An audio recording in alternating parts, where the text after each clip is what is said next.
¿Ya? Dando la bienvenida, doctora Wong. Buenos días, ¿cómo están todos ustedes al Facebook Live? El día de hoy vamos a hablar acerca de pruebas diagnósticas. Yo soy la doctora Rosa María Wong Cheu, soy jefa de la Subdivisión de Investigación Clínica y nos acompaña también el doctor Gustavo Lais. Él es el responsable del Centro de Investigación Poblacional Políticas de Salud, el CIPS, y vamos a hablar acerca de las pruebas diagnósticas, qué son, para qué sirven, cuáles son los procesos regulatorios, en qué casos debemos de utilizarlas y cómo. Espero que esto sea de su interés.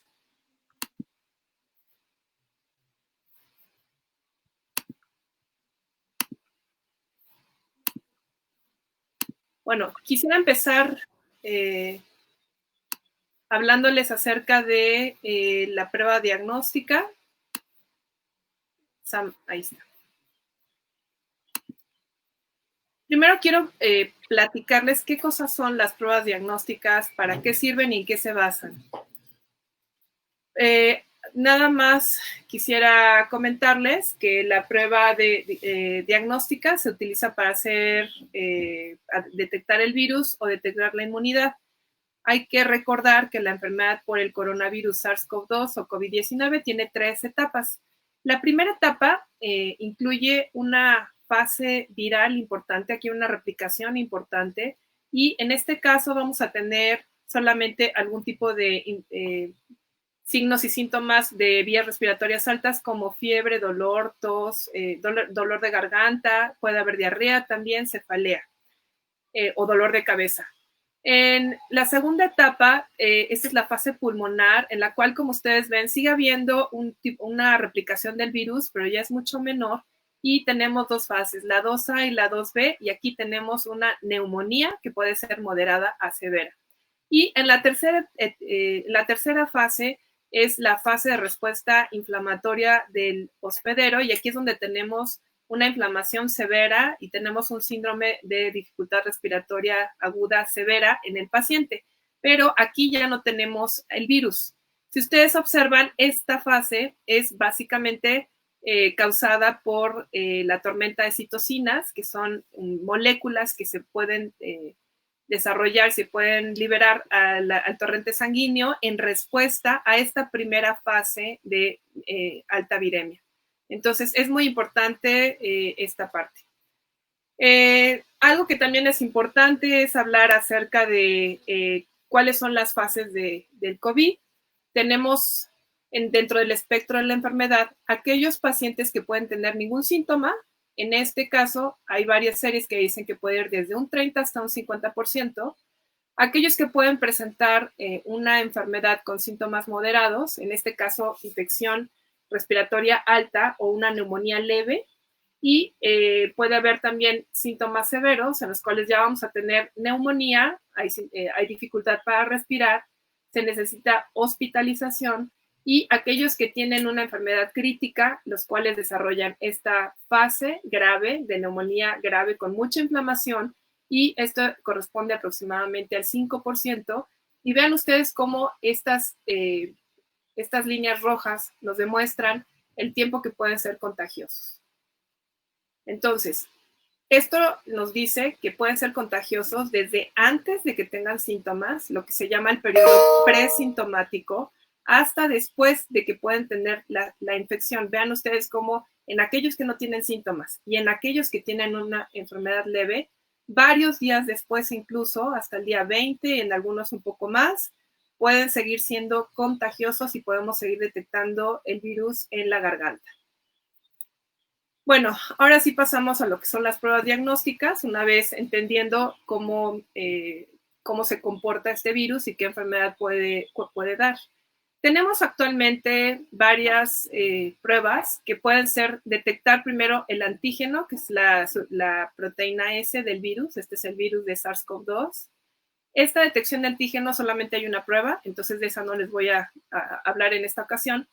Tenemos la detección de anticuerpos, que son los que se generan en respuesta a la infección por el SARS-CoV-2. Y por otro lado tenemos las pruebas de PCR, que lo que nos detectan es esto, ¿sí? Este material genético. Entonces, este material genético tiene toda la información para reproducir un virus exactamente igual. Entonces, un pedacito de este material genético puede tener la información para la proteína N, otro pedacito para la proteína M, otro pedacito para la S y así sucesivamente. Entonces, bueno, recuérdense de ese concepto para la siguiente parte. Este es el virus, como les decía, tiene esta hélice, ¿sí?, de RNA que está enrollada dentro del virus. Este virus tiene también varias proteínas externas que le sirven, por ejemplo, a esta proteína S para pegarse a una célula y poder infectarla, y todas estas otras proteínas que le sirven también para la replicación. El virus en sí mismo no se puede replicar solo, necesita de una célula para poderse replicar. Entonces tiene que seguir todos estos pasos, que no les voy a decir porque está muy complicado, pero una vez que entra el virus, hace toda una serie de pasos, finalmente se producen más virus y salen de esta célula para ir a replicar otros. Entonces, un solo virus que entra a una célula humana se puede replicar y puede dar desde 10,000 hasta 100,000 copias de un solo virus. Estas 10,000 a 100,000 copias van a ir a infectar a otras células al mismo tiempo. Y entonces así es como se da esta infección del SARS-CoV-2. Ahora, ¿qué es la PCR o la reacción en cadena de la polimerasa? Este es el primer estudio que les quiero explicar de qué se trata. Nosotros tomamos parte de este RNA viral, lo desenrollamos. Entonces, una vez que se enrolla, tomamos un pedacito de esta parte, ¿sí?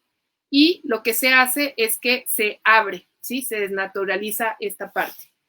Yo le pongo varias cosas, substratos, enzimas y cosas que sirven para que se produzca una hebra complementaria de acá y de acá.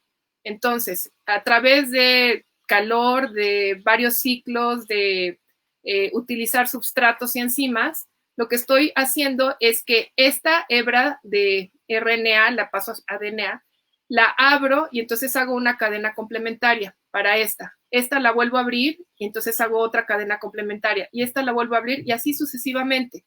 ¿Qué es lo que estoy tratando de hacer con esto? Un solo pedacito de ARN, al final lo puedo detectar porque lo amplifiqué. Hice muchas copias, muchas copias de este pedacito del ARN. Entonces, en el caso del SARS-CoV-2, ¿qué es lo que estamos haciendo? Tenemos una muestra, ¿sí? Se hace un hisopado nasofaríngeo.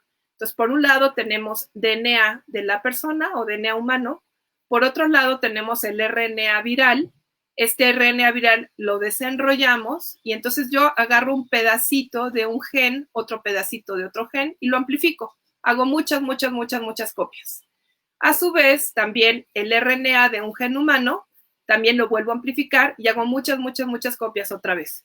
Lo que hago con esto es aumentar el número de copias y cada vez que una de estas copias se da, entonces me va dando una señal de luz. Esta señal de luz yo la capto y así es como tengo entonces el resultado de PCR. Entonces nosotros vamos a ver que tenemos, por un lado, que nos dicen el gen E o el gen de la polimerasa es positivo y el gen RNasa, este es el control. Entonces puede ser que ustedes vean que dice positivo, pues entonces ahí sí no hay duda, ¿verdad? Es positivo. Pero en el caso de que ustedes vean este resultado, gen E y gen de la polimerasa negativo, pero el de la RNasa es positivo. Este es el control. Entonces, aunque diga positivo, los otros dos genes que son del gen E y el de la polimerasa son negativos, entonces quiere decir que estuvo bien tomada la muestra porque estamos detectando el control, pero no tenemos estos pedacitos de material genético del virus y entonces por eso es negativo para el SARS-CoV-2. Así es como se interpreta. Ahora, hay que tener ciertas consideraciones con la detección mediante la PCR. Uno es que la sensibilidad del hisopado nasal, esto quiere decir qué tantas posibilidades tengo yo de poder detectar el virus a través de un hisopado nasal, ¿sí? Solamente de la nariz es del 60%. Si nosotros hacemos un hisopado faríngeo, a veces puede ser del 40%. Quiere decir que tenemos más probabilidades de detectar el virus si le hacemos un hisopado nasal. Y en aquellos pacientes que desarrollan neumonía, un lavado bronquialveolar puede dar una sensibilidad o una capacidad de detección hasta el 90%. Hay que tomar en cuenta que la PCR, si sale negativa, no necesariamente quiere decir que no tengan la enfermedad. Hay muchas condiciones que tienen que ver con esto. Puede ser que las personas estén al principio de la enfermedad o que ya estén muy avanzados en la enfermedad, que pueden dar falsos negativos. También, si toman una muestra en un estado, por ejemplo, y la mandan al INDRE, pues también si no está embalada adecuadamente, si no tiene una cadena de frío, si no está tomada en forma adecuada, si no está en un medio viral adecuado, si pierde la temperatura en algún momento, pues eso también tiene que ver. Entonces, puede haber muchos falsos negativos por muchas otras causas. Y bueno, algo que es importante, hay mayor positividad de la PCR entre el día 5 y 7 del inicio de los síntomas. Entonces, hay veces que personas pueden empezar con un dolor de garganta, dolor de cabeza o fiebre, y pues esto empieza en los primeros días. Si tomamos la prueba ahí, puede ser que salga negativa. Pero si la tomamos a los 5 días o 7 días, entonces puede ser que esta prueba sea positiva. Y la mediana, que es como, pues no es un promedio, pero la gran mayoría de las personas tienen una negativización de la prueba a los 20 días después de que empezaron con los síntomas. Ahora, por otro lado tenemos, eso es para la PCR. Lo que estamos haciendo es detectar el virus, ya sea en las secreciones nasofaringeas o en el aspirado bronquial en el caso de neumonía. En el caso de los anticuerpos, quisiera explicarles rápidamente qué es un anticuerpo.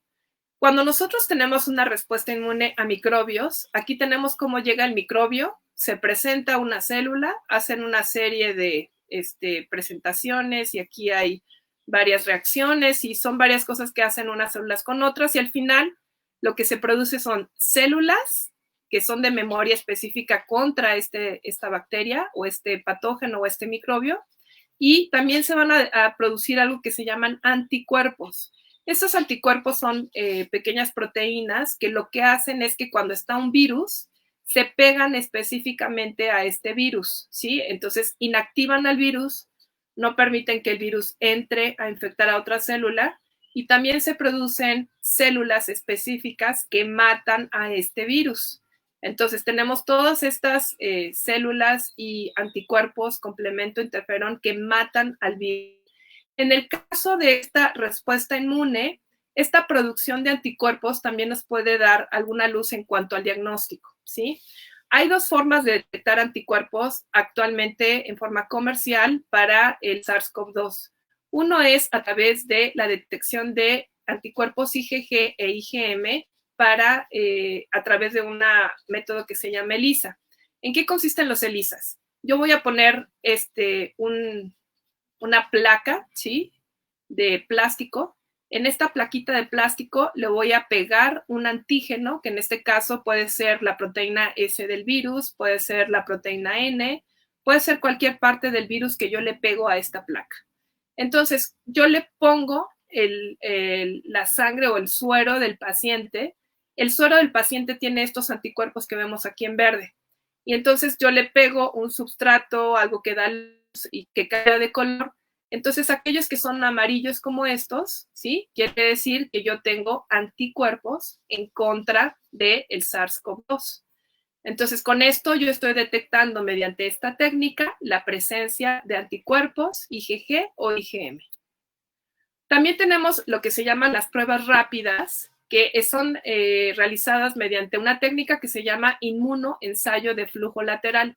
Es algo parecido al ELISA, solamente que es una prueba rápida. Mientras que en un ELISA nos puede llevar 3 a 4 horas, un PCR nos puede llevar 6 a 8 horas, aunque ya hay algunos kits que son rápidos. Las pruebas de inmunoensayo de flujo lateral pueden ser en aproximadamente 10 a 15 minutos. ¿En qué consisten estas pruebas?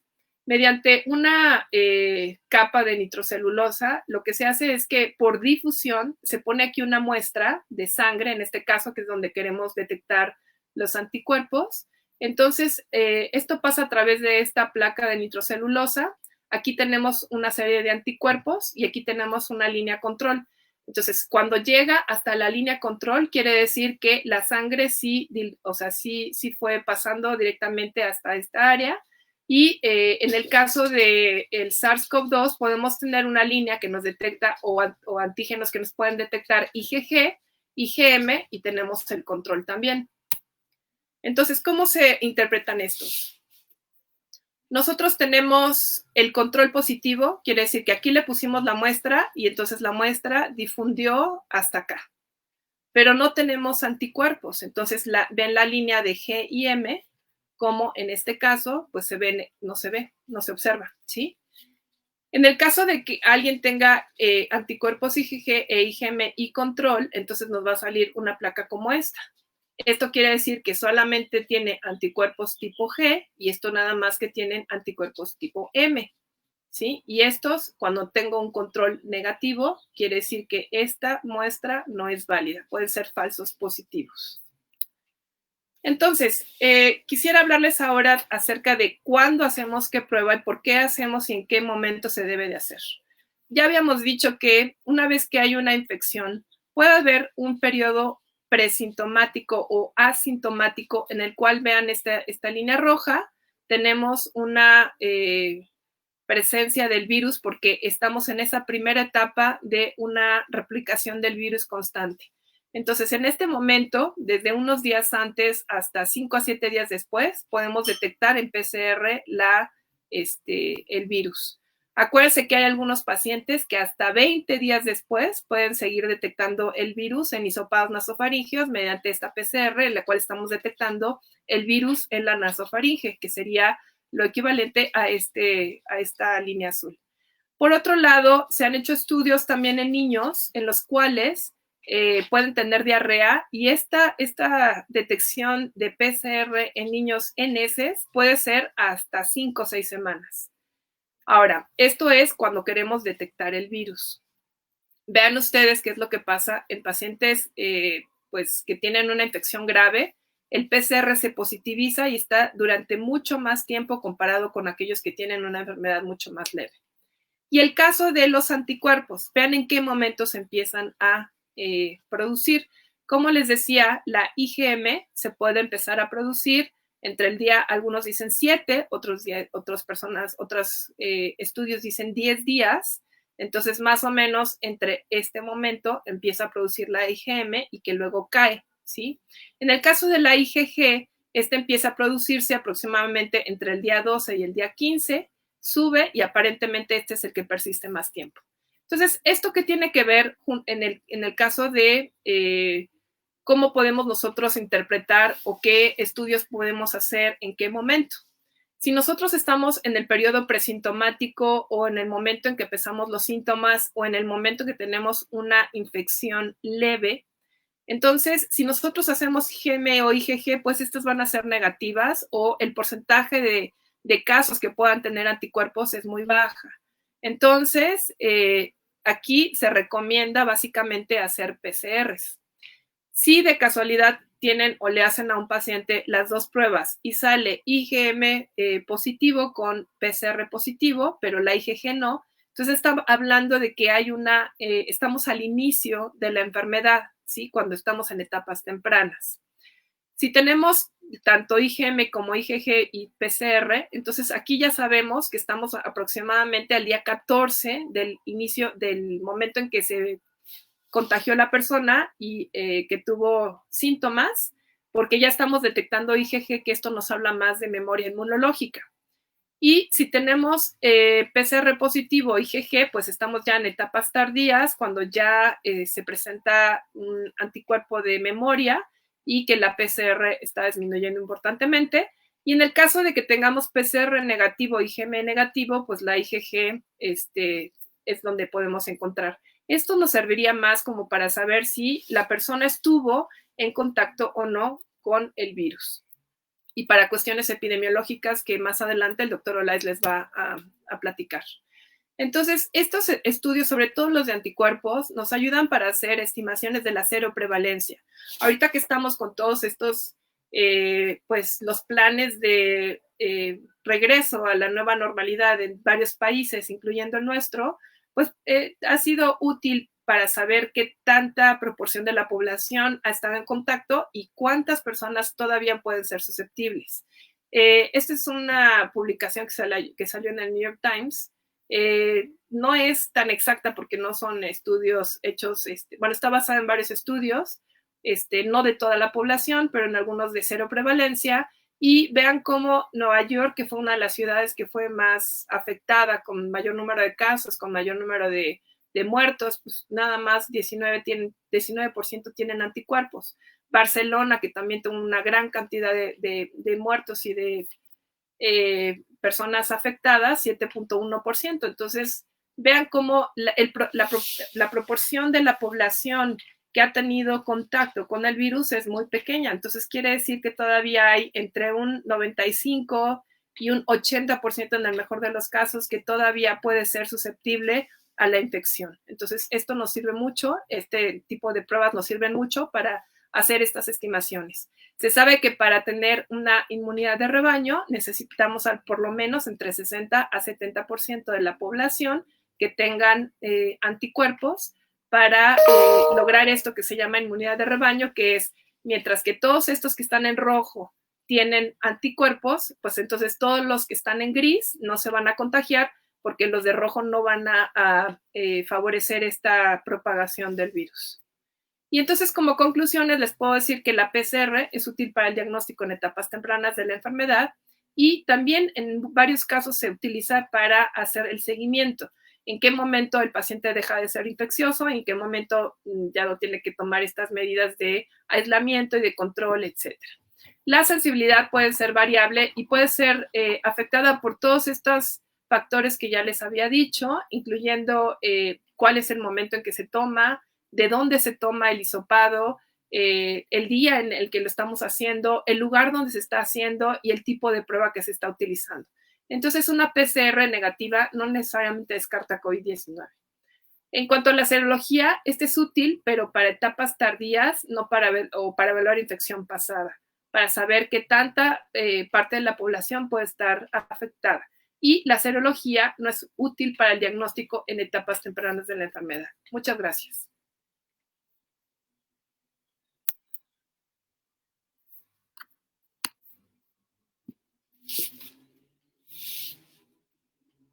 Y bueno, pues a continuación el doctor Olais les va a hablar acerca de los aspectos regulatorios y algún tipo de aplicación de este tipo de pruebas. Doctor Olais.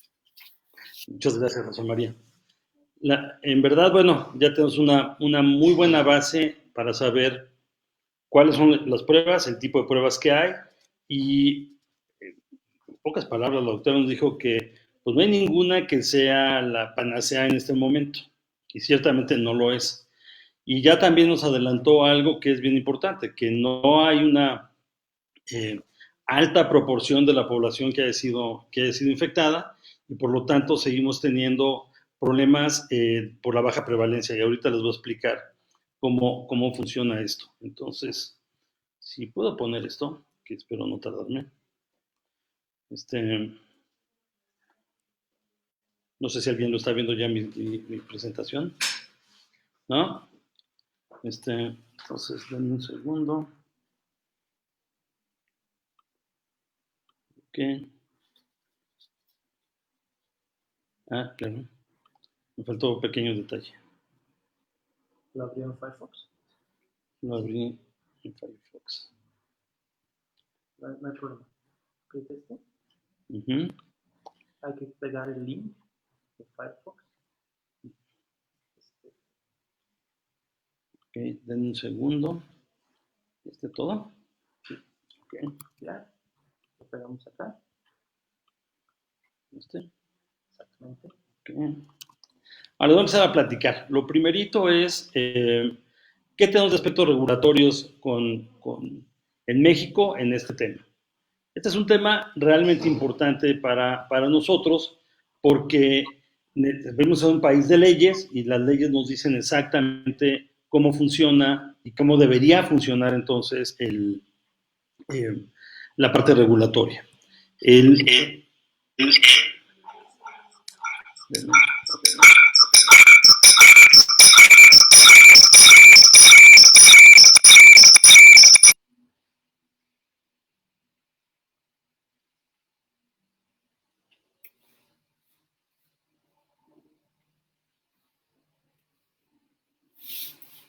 Bueno, el doctor Olais les iba a platicar acerca de la parte regulatoria y algunos detalles en cuanto a cuáles son las,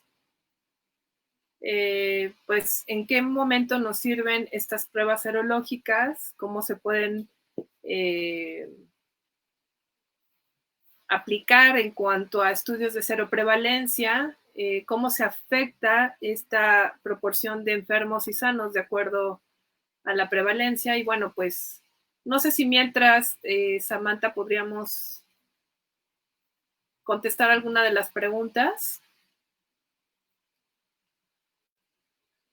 No me sale aquí ninguna pregunta, entonces, si me pudieras poner alguna de las preguntas, Samantha, en lo que el doctor Olais regresa. A ver, aquí hay una pregunta de Ninel Granados Díaz. Dice que solo que en el IMSS no quieren hacer la prueba, solo porque saliste negativo, y uno sigue presentando signos y síntomas. Entonces, ¿cómo? Sí, Ninel, desafortunadamente en muchos de los hospitales lo que se está haciendo, se hacen pruebas solamente para casos graves. ¿Qué quiere decir? Personas que tienen dificultad respiratoria, personas que tienen neumonía pues moderada o severa, ¿no? Incluso aquellos que tienen afección de la saturación de oxígeno, pero no están tan afectados o no es tan grave, pues en ese caso no hacen la prueba. Entonces, si uno sigue presentando signos y síntomas en este momento de la pandemia, que hay una gran cantidad de personas que tienen la infección, es altamente probable que sea COVID. Entonces, aquí hay de dos opciones. Hay muchos laboratorios en este momento que puede uno acudir y pedir que hagan la prueba. Algunos van incluso hasta el domicilio y entonces toman la muestra y si es positivo, entonces sí hay que tener mucho cuidado porque hay que aislarse 14 días, tomar todas las precauciones de contacto, lavar todo con agua clorada o con alcohol y mantener un aislamiento de 14 días y avisarle a toda la gente con la que uno ha estado en contacto. Entonces, es importante. Y bueno, pues es lo que se puede hacer. Ya llegó el doctor Olais otra vez. Mantener un aislamiento de 14 días y avisarle a toda la gente con la que uno ha estado en contacto. Entonces, es importante. Y bueno, pues es lo que se puede hacer. Ya llegó el doctor Olais. Estoy perdiéndome en la tecnología, lo cual me parece muy bien. Sam, si me ayudas tú a pasar las láminas, te agradecería muchísimo porque sí, sigo con issues cibernéticos. Entonces, les platicaba que lo primero que necesitábamos saber era los aspectos regulatorios. Entonces, en marzo, el 23, el Consejo de Salud General reconoce la epidemia, y es una parte bien importante que se hiciera, que se reconociera como una enfermedad grave y de atención prioritaria. Eso le da a las dependencias de la administración pública una cantidad notable de medidas que pueden tomar, las faculta para tener acciones que son extraordinarias. Esa parte, en muchos de las áreas de la Secretaría y muchas áreas que tienen que ver con las epidemias, no se utilizó apropiadamente. Sin embargo, algunas han empezado a aprender y creo que es una parte que es bien importante. Vemos la siguiente, por favor.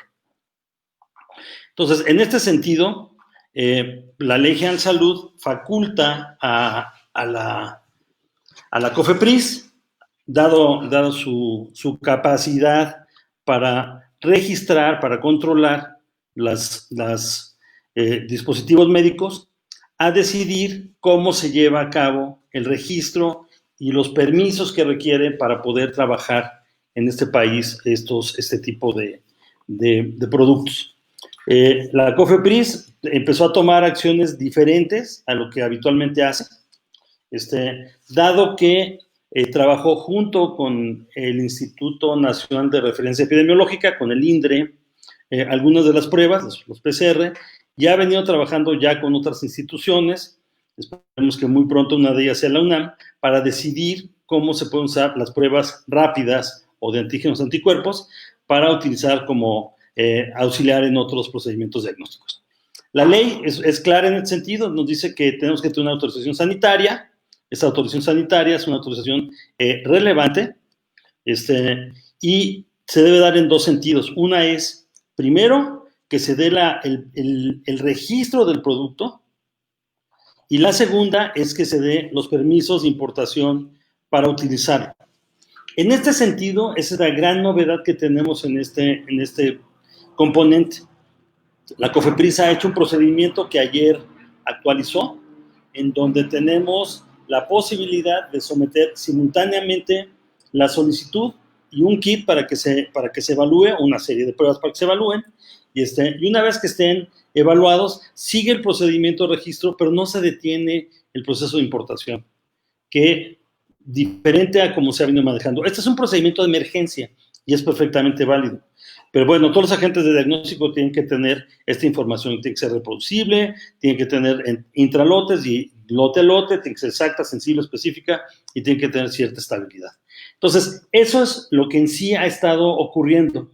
Esta situación para muchos ha sido muy peculiar lo que ha pasado, porque es cierto, es peculiar, es diferente a lo que estamos acostumbrados, pero está facultada la autoridad sanitaria para hacerlo.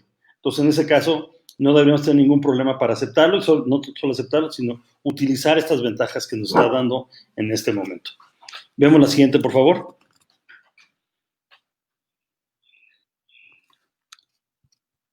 En este caso, lo que ya nos adelantaba la doctora Wong es una parte bien importante.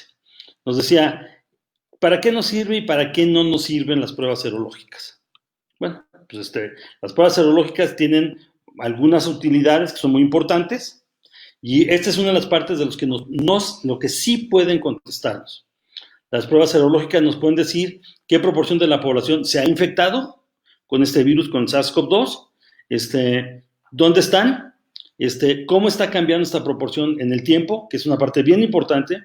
Ya anunciaba la doctora, Nueva York hasta ahorita lleva 19%, pero sigue creciendo. Este porcentaje se va a seguir incrementando durante mucho tiempo. ¿Qué factores o características están asociados con la infección? La edad, la urbanización, condiciones preexistentes, cualquier cosa que queramos estudiar, ahí lo podemos ver. La otra parte que tenemos que contestar y muy rápido es cuánta gente han experimentado una enfermedad leve o fueron asintomáticos. Y algunos estudios ya empiezan a decir que es más de la mitad, lo cual sería una muy buena noticia. Y ¿cuánto tiempo después de tener la enfermedad se pueden encontrar anticuerpos? Ayer nos dieron la primera información en este campo. Sabemos que por lo menos durante los siguientes 40 días, independientemente del tipo de la infección, seguimos teniendo anticuerpos neutralizantes contra el virus. O sea, que esa es una gran ventaja. La siguiente, por favor. El siguiente punto que tenemos que saber es... una menos.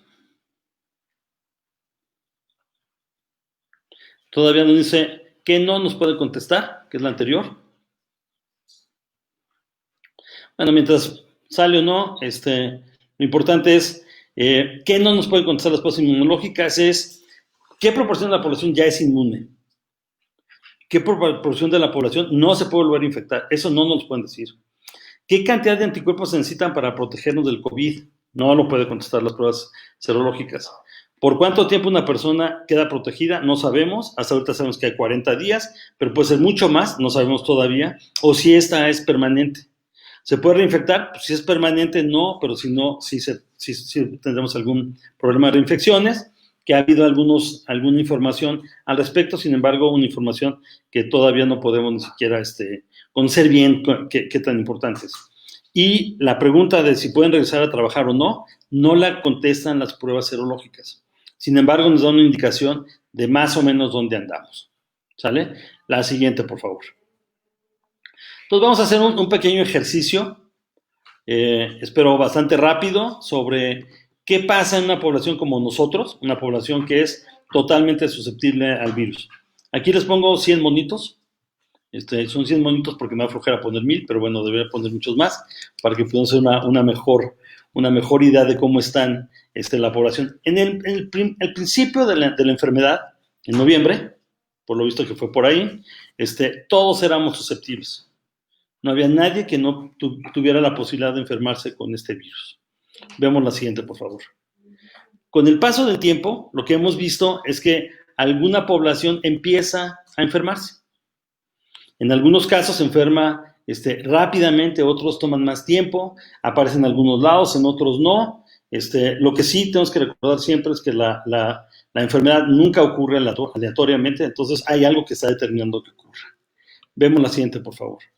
En este caso, en el caso de los virus, y casi todos ellos, nos pueden dar dos tipos de opciones de enfermedad.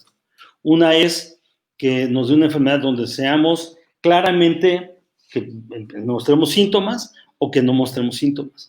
Se ha discutido mucho si es importante los asintomáticos, por supuesto que son importantes, y son personas que ya fueron expuestas, que fueron infectadas al virus.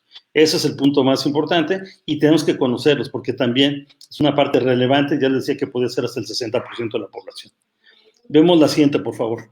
Entonces, lo que tienen que hacer las pruebas es diferenciarnos a los sanos y a los enfermos. Los enfermos son los que están de los naranjas y los rojos. No importa si son naranjas o son rojos, los queremos identificar y queremos saber exactamente qué proporción de la población porque así podemos tomar decisiones que pueden ser importantes. Vemos la siguiente. Cuando hacemos la distribución de los indicadores de la enfermedad, pueden pasar tres cosas. Uno es que nuestra prueba discrimine perfectamente las dos poblaciones, que es la parte superior. Los que no tienen la enfermedad se quedan de un lado, los que tienen la enfermedad se quedan del otro, las titulaciones son totalmente diferentes, entonces no se mezclan jamás. Esto es muy raro que pase. Es más común que pase lo que tenemos abajo a la derecha, que no discriminen nada, que eso también es un problema que es común, sin embargo, tampoco es el caso en esta ocasión. Lo que tenemos es lo que se ve en la parte inferior del lado izquierdo, donde vemos una discriminación parcial. Hay una parte de la curva de los sanos que se mezcla con la de los enfermos y una parte de los enfermos que se mezcla con los sanos. Vemos la siguiente entonces, por favor. Entonces ya tenemos esta diferenciación de la población.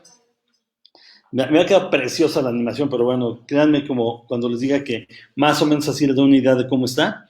De un lado entonces tenemos todos los negativos. Perfecto. Pero hay una parte de los positivos o de los sanos que se meten en la parte de los enfermos y una parte de los enfermos que están en la parte de los sanos. Esta parte sería, por supuesto, la que nos da el punto de corte para saber dónde están los falsos positivos, que en este caso son un problema muy serio, porque la prevalencia es baja, como vamos a ver ahorita, y la parte de los falsos negativos, que es importante porque no queremos a la gente decirle que no ha tenido la enfermedad cuando ya la tuvo. Sin embargo, queda claro que es un problema menor a decirle que ya tuvo la enfermedad cuando no la ha tenido, ¿no? Vemos la siguiente entonces, por favor. Una opción que tenemos es elegir el punto de corte. No se ve la animación, pero lo que hicimos fue mover la barra roja al lado de los enfermos y entonces tenemos mayor número de falsos negativos. Eso es molesto, pero no, sin embargo, no tiene mayor implicación epidemiológica porque es gente que de todos modos no se va a enfermar. Sin embargo, si vemos la siguiente, esta sí nos interesa. Si movemos el punto de corte, la barra hacia el lado de los sanos, vamos a tener más falsos positivos. Y la verdad es que falsos positivos, por supuesto, no los queremos tener. Vemos la siguiente, por favor. Entonces, aquí tengo un ejemplo, y un ejemplo importante porque ya incluye el tercer elemento en discordia que tenemos, que es la prevalencia. Entonces, tenemos una prueba que se aplicó a 1,000 gentes, a los mismos 100, nada más que pensemos que los multiplicamos por 10, los que tenemos los 100 monitos primeros, y tenemos una prueba que nos da estos resultados. De los enfermos tenemos 400 que nos dan positivo y 100 que nos dan negativos. Esa parte nos da la sensibilidad. Y entonces, si tenemos 400 positivos de los 500, tenemos 400 entre 500, tenemos el 80.8 o el 80% de los enfermos. Esa sería la sensibilidad de la prueba. La especificidad nos las da todos los que aparecen en el cuadro, que sería el D, la celda D, donde ahorita hay 450, que es donde queremos a todos los sanos que sean negativos de la prueba. Y en este caso, nuestra prueba nos está dando algo así como 450 y 50 que nos está diciendo que son positivos cuando no deberían ser. Entonces la especificidad es de 0.9 o 90% porque es 450 entre 500. Eso sería entonces la especificidad. Este es lo que habitualmente conocemos de las pruebas diagnósticas.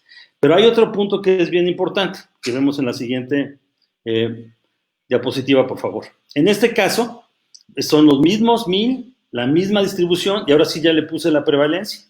La prevalencia es aquí del 50% porque la mitad está enfermo y la mitad está sano. El valor predictivo de la prueba es 400 entre 450. Aquí hacemos la distribución en forma horizontal y no vertical como lo teníamos antes. Entonces, lo que quiero saber es cuántas de las pruebas que yo hago resultan ser positivas.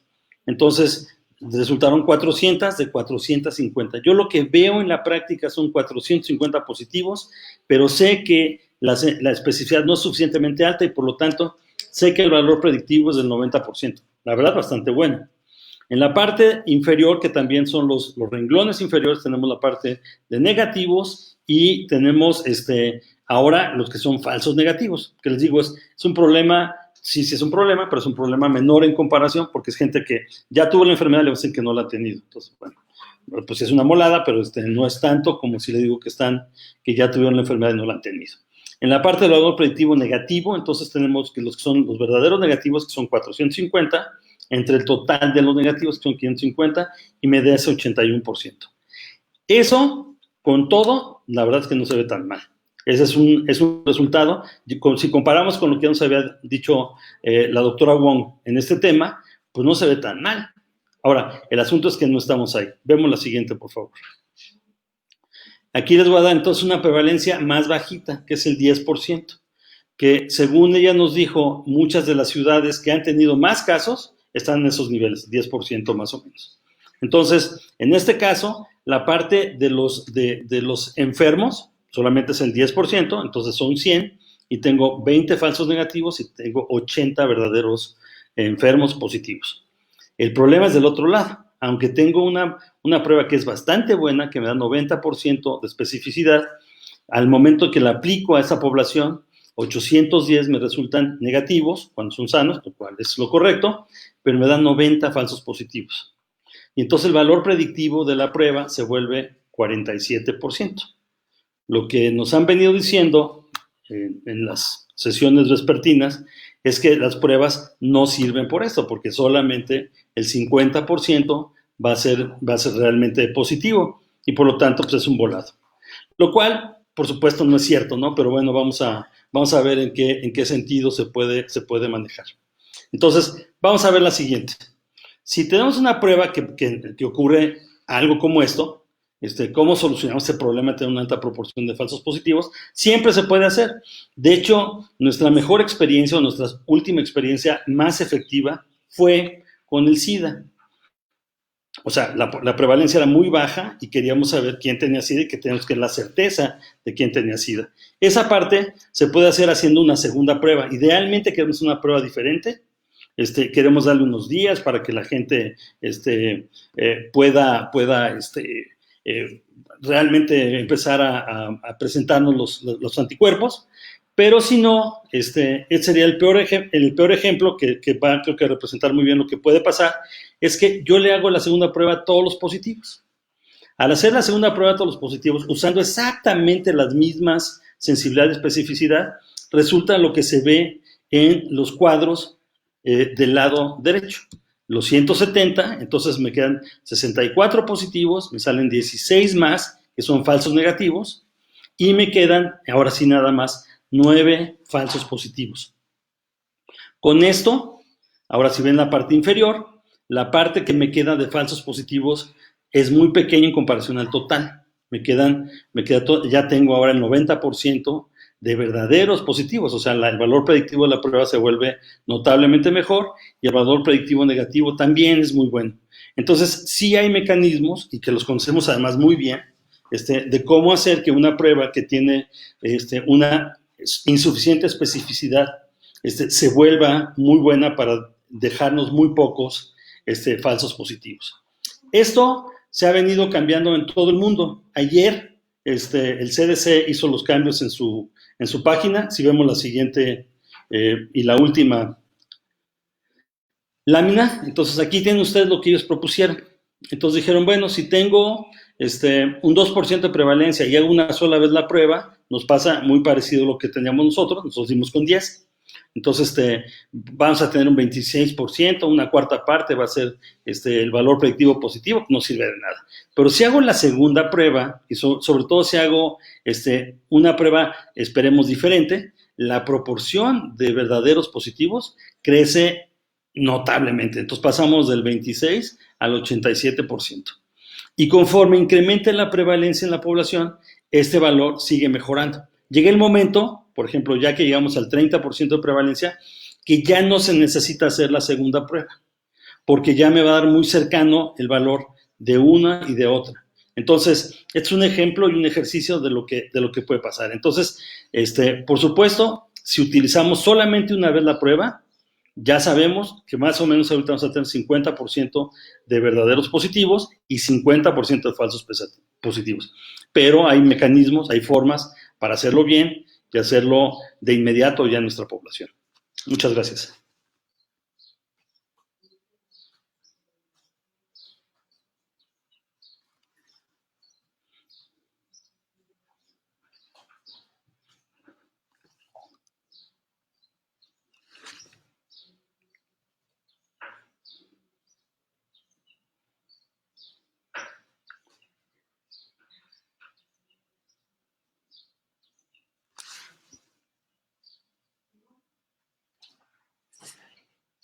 Ok, hay algunas preguntas. ¿Dónde pueden ser esas pruebas baratas? Nadie dijo que sean baratas, ¿eh?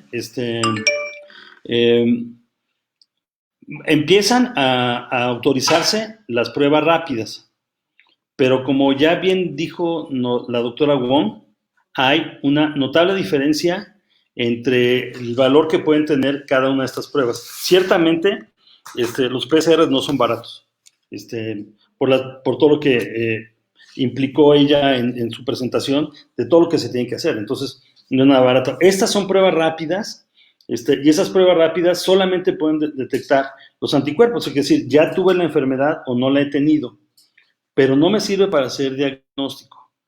Entonces, apenas estamos viendo el crecimiento de las pruebas rápidas, que no es mala idea, porque claramente estamos pasando ya a la siguiente etapa. O sea, estamos encontrando ya un porcentaje elevado de la población que ya tuvo la enfermedad. Porcentaje elevado es alrededor del 10 o un poquito más. A ver, grupos específicos. ¿Pueden ver si se escucha? Grupos específicos que tengan o que no tengan la enfermedad. Lo hemos visto penosamente en el personal de salud. Entonces, un personal que está expuesto cotidianamente al COVID va a tener prevalencias más altas de COVID. Eso es lo que estamos viendo. Entonces, hay poblaciones como nosotros, el personal de salud, hay otros grupos, poblaciones que también van a tener prevalencias altas, en donde se puede empezar a probar ya de una vez cuáles son esas prevalencias y qué tan efectivas son las pruebas específicas de las pruebas rápidas. O sea, estamos muy bien a tiempo para hacer estas pruebas, de hacerlas justo cuando funcionan mejor. Entonces, creo que no es que estemos a destiempo, ni que sean necesariamente las pruebas baratas o caras, simplemente hay un momento para usarse cada una de ellas, ¿no? Entonces, creo que ese sería el mejor punto para decidir en este momento qué tipo de pruebas tenemos que hacernos. Ya nos dijo la doctora Wong, entonces, si tenemos síntomas, queremos hacernos las pruebas PCR, porque ahí es el momento en que aparece el virus, y si ya pasó esta parte, ya tenemos pocos síntomas, o tenemos síntomas diferentes, como nos hablaba ya del problema de las citocinas, claramente ahí podemos hacer ya el segundo tipo de pruebas. Entonces, creo que con eso les daría una idea, pero se la paso a la doctora Wong, que es su tema.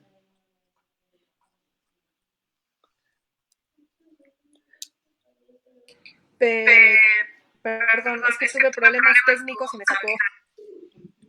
Me imagino que es esta pregunta, ¿no? ¿Dónde pueden hacer esa prueba barata? Porque por favor pongan qué, laboratorios. Gratuitos. Pues desafortunadamente el PCR es muy caro.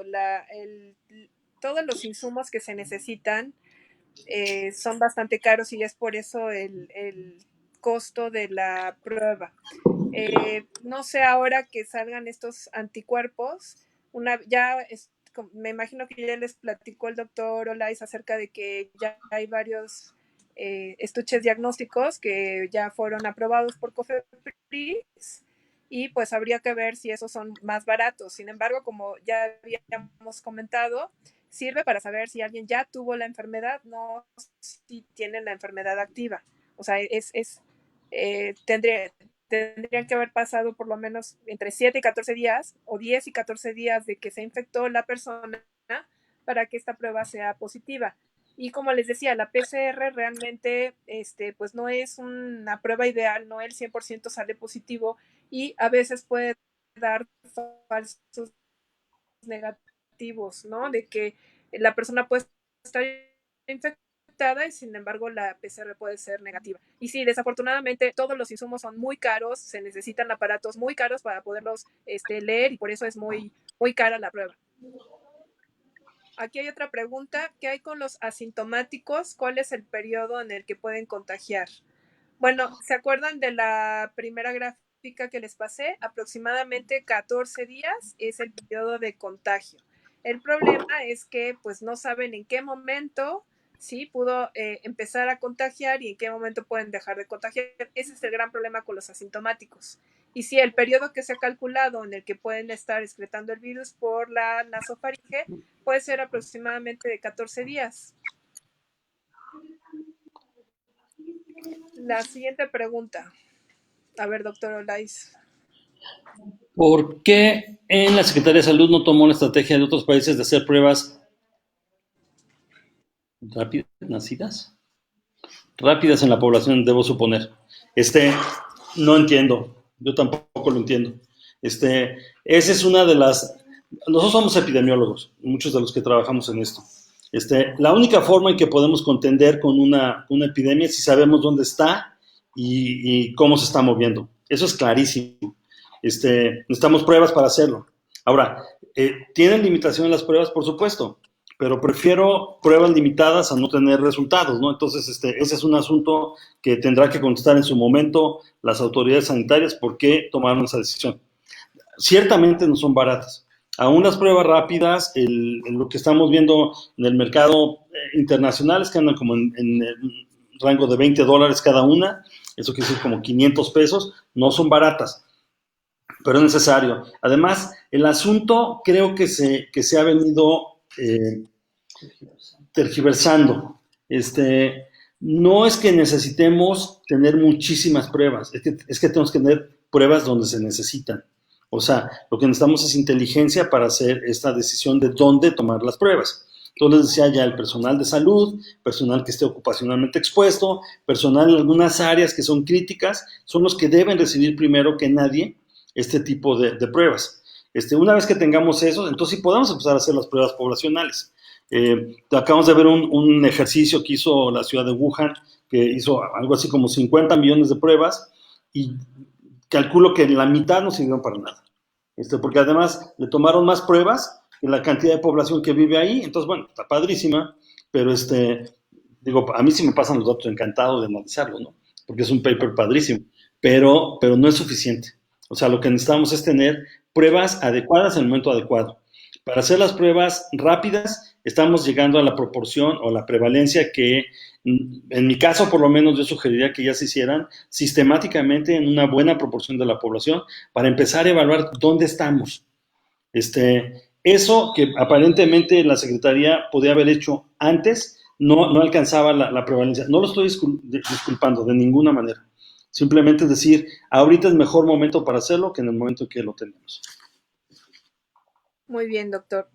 Aquí hay otra pregunta que dice, buenas tardes, doctora, saludos desde Chiapas, igualmente saludos, Rafael Suárez.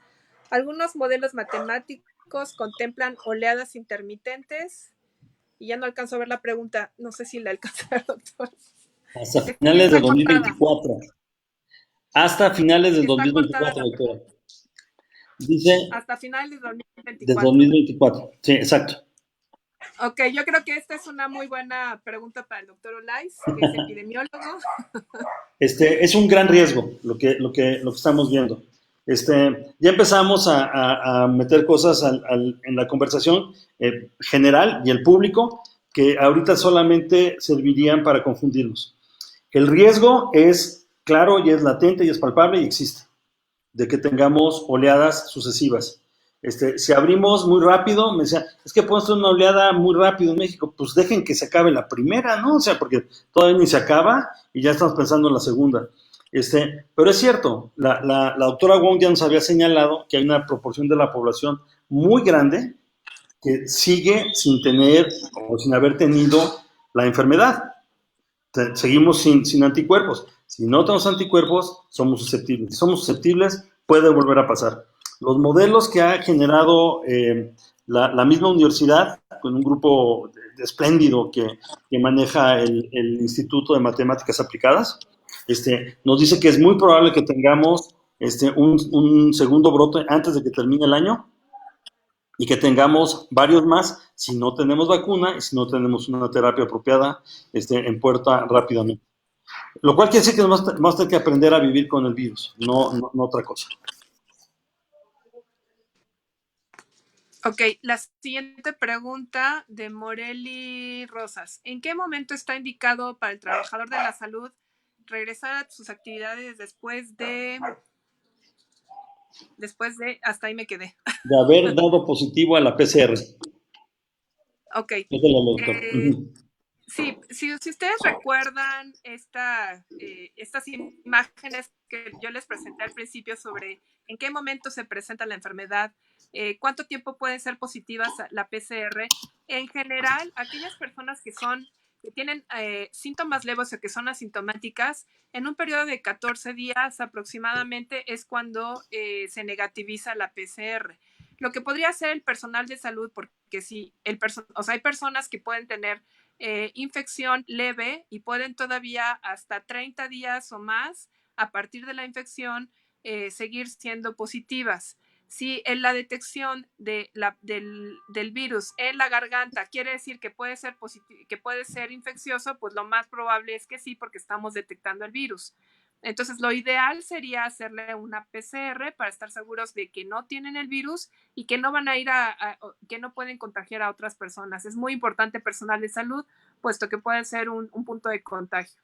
Y en el caso de que no haya disponibilidad para esto, pues ver estas pruebas rápidas para ver IgG, IgM. Esto nos puede dar una idea de cómo puede estar esa persona, si tiene infección activa o no, de acuerdo a la IgM o a la IgG. Y también, pues es importante que siempre usen cubrebocas, precisamente por esto. O sea, acuérdense que el cubrebocas no nada más es para que, o sea, no es tanto para que nos protejamos a nosotros, sino para que nosotros protejamos a los demás. Precisamente todos estos pacientes asintomáticos o que ya salieron de la enfermedad, que pueden estar excretando el virus, entonces, si nosotros tenemos un cubrebocas, disminuye mucho el riesgo. La siguiente pregunta es de Yolanda Angulo. ¿Qué opinan sobre el uso complementario de las pruebas moleculares y rápidas? En otros países ya se están utilizando. Pues lo ideal sería que se usaran las dos, tanto la PCR como la serología. Sin embargo, como les dije, depende del momento en donde se estén tomando, van a salir positivas unas u otras. Entonces, a veces no tiene mucho sentido hacer una serología si sabemos que va a salir negativa a principios del cuadro. Y a la gran mayoría de la gente lo que le interesa es, o por lo menos en este momento, pacientes graves con neumonía severa o neumonía, saber si es COVID o no, porque entonces el tratamiento, el manejo, el aislamiento y el manejo que tiene que dar el personal es diferente. Entonces, en este momento en que tenemos pocas pruebas, esas pruebas se utilizan para este tipo de pacientes. ¿En qué momento vamos a usar las pruebas serológicas y rápidas? Bueno, pues si alguien tiene disponibilidad, se pueden tomar para ver o para manejos individuales. Sí, pero la combinación a veces pues nos puede dar una idea de en qué momento está el paciente de la enfermedad. No sé, doctor Olais. No, igual, o sea, ciertamente sí son complementarias, no hay duda, pero son diferentes momentos. Entonces, si tiene el virus, no le busco los anticuerpos. Si ya no tiene el virus, bueno, busco los anticuerpos. Eso es lo que creo que deberíamos estar ahorita ya en la revisión. O sea, ¿cuántas gentes ya tienen sintomáticas? De esos vamos a hacer pruebas rápidas. ¿Cuántas gentes están ahorita infectadas? Bueno, pues necesitan PCR, ¿no? O sea, creo que ahí hay un amplio espacio todavía de crecimiento. Y sí, por supuesto, eso implica muchísimas más pruebas de las que se han hecho hasta ahorita. Así es. Ahora nos pregunta Miguel Castillo, para realizar la segunda prueba que comenta, ¿debe haber un intervalo de tiempo necesario, como una semana? Si Miguel se refiere al PCR, de que si nos sale una PCR negativa y después queremos saber si tiene o no tiene la enfermedad, se puede tomar entre 3 a 5 días después de la primera que fue negativa en alguien que tiene síntomas y que tiene el antecedente epidemiológico, y entonces hay mayores posibilidades de que pueda salir la PCR positiva. Y en el caso de los anticuerpos, bueno, pues ya lo comentamos ampliamente con la pregunta anterior, ¿sí? Después de más o menos entre 10 y 15 días es cuando nos saldrían positivas las pruebas de serología.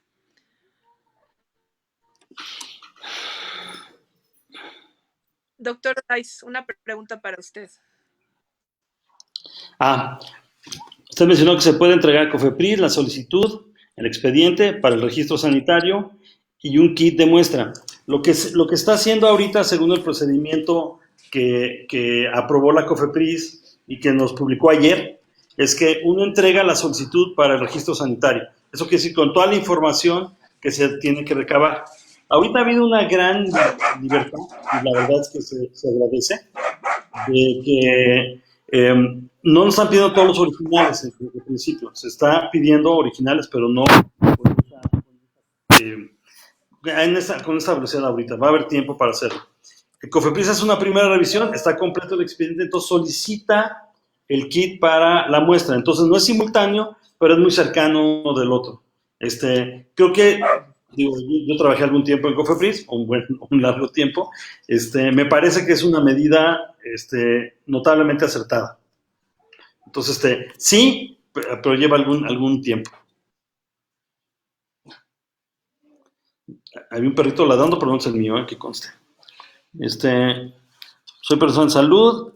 ¿Dónde es confiable hacerse la prueba de detección de anticuerpos? En medio privado. Soy asintomática, pero expuesta a pacientes por COVID. Ok.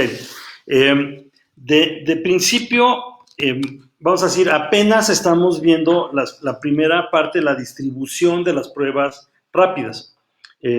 No ha habido mucho tiempo para generalizarlas. Entonces yo les diría, lo primero es que se aseguren que son las pruebas que ya autorizó la COFEPRIS.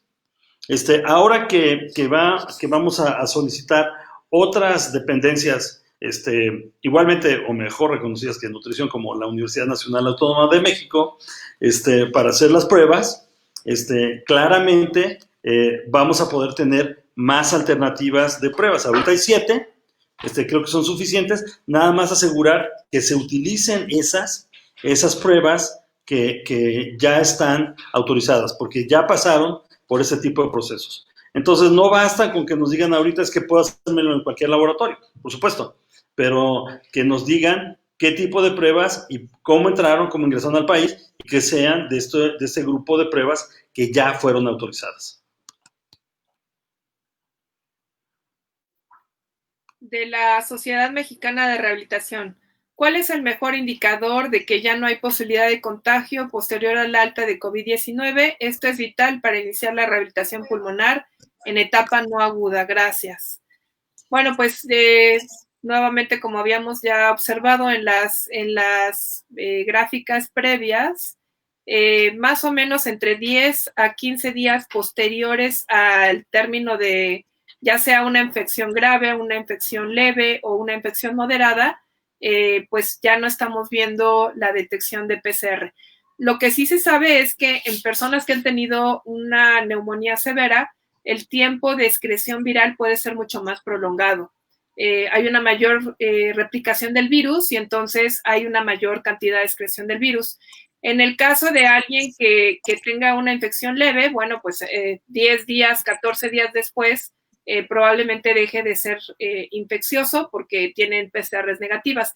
Pero como comentábamos, si alguien se va a reincorporar y es, por ejemplo, alguna persona que sea importante que se sepa si es infeccioso o no, entonces sí es importante hacer una PCR y en el momento que sea negativa, bueno, ustedes puedan estar ya totalmente seguros de que pueden trabajar cerca de alguna persona y no contagiarla.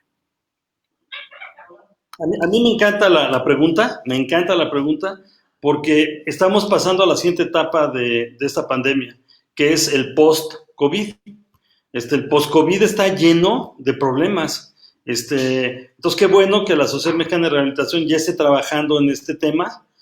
Claramente, problemas pulmonares, desde cicatrización, etcétera, está ocurriendo. Problemas circulatorios relevantes están ocurriendo en pacientes que ya tuvieron COVID.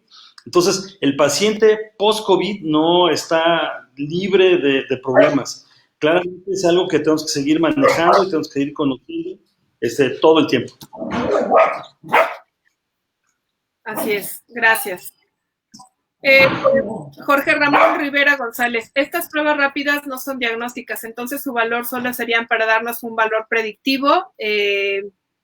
Bueno, como ya habíamos dicho, en las primeras partes de la enfermedad no nos detectan la enfermedad, pero en etapas tardías, a partir del día 15 aproximadamente, sí nos podrían detectar que el paciente pues tuvo la enfermedad o está cursando ya la última parte de la enfermedad. Correcto.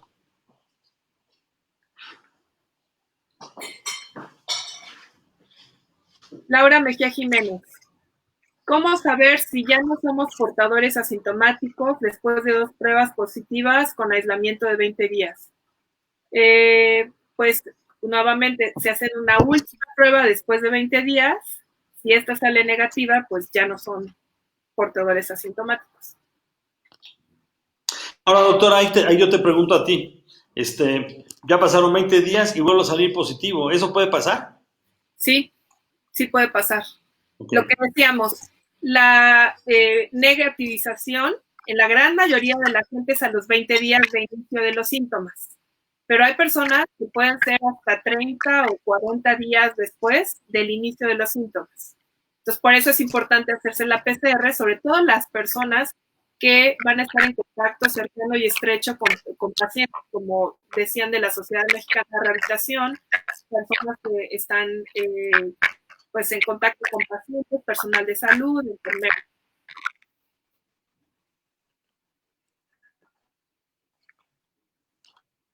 Saúl Gutiérrez. ¿Qué pasa si todos tomaran ahorita no tenemos ningún tratamiento efectivo para el coronavirus? Hemos tenido 1000 problemas. Y en esa parte hemos tenido cuidadosos de lo que realizamos aún en la literatura.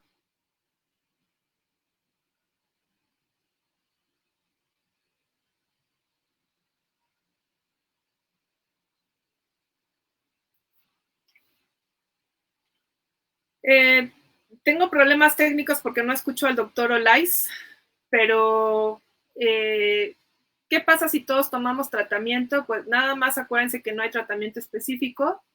Puede haber algún tratamiento coadyuvante, muchos que están en evaluación, en ensayos clínicos, y pues en este momento no se indica dar ningún tratamiento de forma generalizada.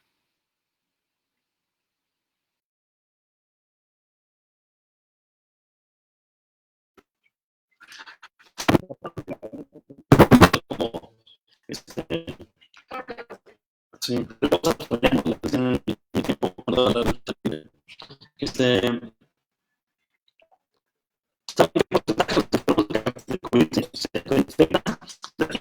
Hasta ahorita lo que sabemos es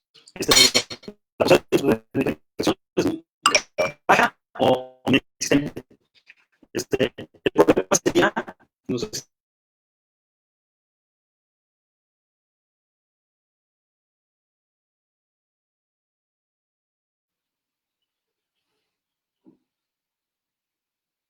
Dice aquí George AG, buena tarde. ¿Saben qué porcentaje de los enfermos de COVID se reinfectan?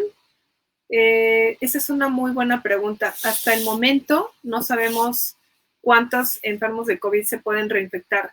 Hubo algunos datos de China y de Corea hace algunos meses donde decían que pacientes que habían sido positivos, que habían tenido neumonía, regresaron y les hicieron un hisopado nasofaríngeo y volvió a salir la PCR positiva.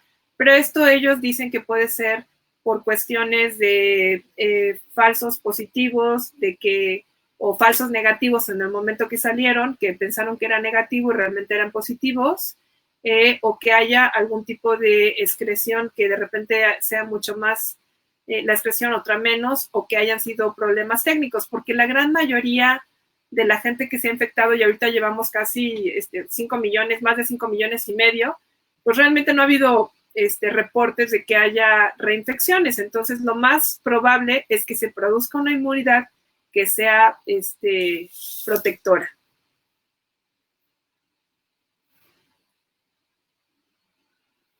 ¿Alguna otra pregunta, Sam?